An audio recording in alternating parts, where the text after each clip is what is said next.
Well, you will see that the pine tree that was there is not there anymore, and we'll go into the entrance. Oh, wait on, I'll show you this part over here. Yeah, there's the worker, all that gorse, and we come down.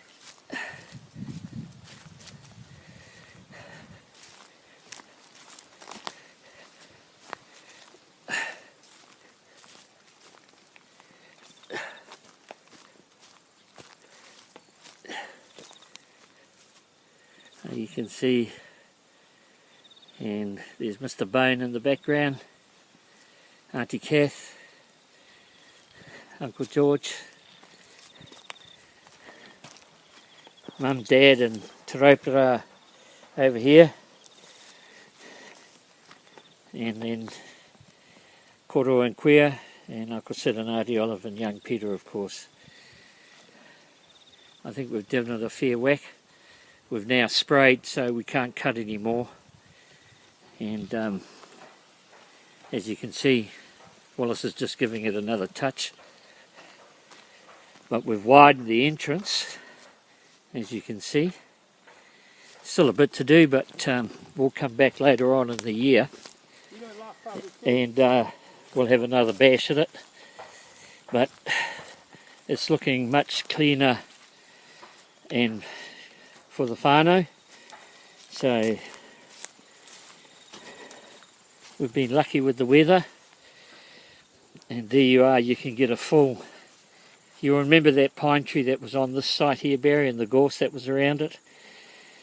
There's still a little bit in there, and you'll definitely remember the gorse that was in here, but the scrub bar gave up on us, got blunt, so it did most of the work though.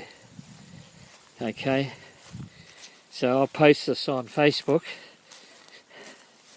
and just a blessing that we didn't wake them up. They're resting peacefully, although I'm sure they're still cheating at cards, the whole three of them, as they did. But I can't forget this fellow over here. This is Mr. David Bone.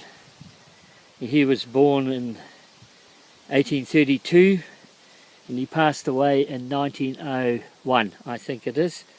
He was a teacher here, and I can still now see the writing. So I'll need to come back up, or Anzac, I'm going to get a colouring thing in it. Okay. Unfortunately, this was too big for the day. We have to get back to Gizzy and return the equipment. But everything did its job, and we will need to have a look at our stones and get them prepared at some stage. But apart from that, I think our parents and our uncles and our grandparents will be happy with the way we've done today. So it's a good place to be, and of course we've got Morris and Colin Stewart, Craig. He was a mate of Dad's, and Morris and Dad, well, all these fellas here knew each other. Yeah. Wallace and I talked about Uncle George and Auntie Kath being buried here this morning. It's quite a funny tale. And as you can see, there's a little hole there, and I'm going to have to do some repairs on that. Might need some plastering done. I'll see my cousin Jeffrey if he's available to do it for us, and we'll get the lettering and things like that done. So Andrew and Glennis and John, if you see this, there they are. Everybody's here. Kapai. And now you can see the back view. Big difference, eh, Barry? Eh? You reckon? And we got rid of some of those trees. And you fellas made hard for me because you left all the dead logs lying under the growth.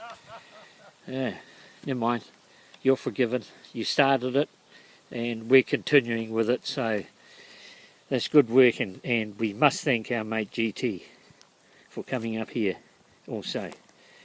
he was unavailable this time. He's got to take it easy, so, you know, but thank you, GT, you're a good mate. Yep. So, yeah, still a lot of growth here, as you can see, but it'll go one day, Kapai, and we'll get it done. Yeah. All right. Okay, Yeah. that's us. Bye. I'm spraying Barry's plot here. There. I'm not spraying his plot. Wallace reckons he's spraying your plot. Barry. I told him you're not ready. Oh, shit. Reminds me of Pat Walsh's tonguey. Bloody Howard Morrison. His phone went, and it was someone was ringing him, and the buggy, he answered and he said, no, he's not ready to come yet. The whole church was cracked up. Yeah. But there you are. So, that's us. Alright. Still working, this fella. I got the easy job. Yeah. Yeah. Yeah. Okay. Ka kite anō.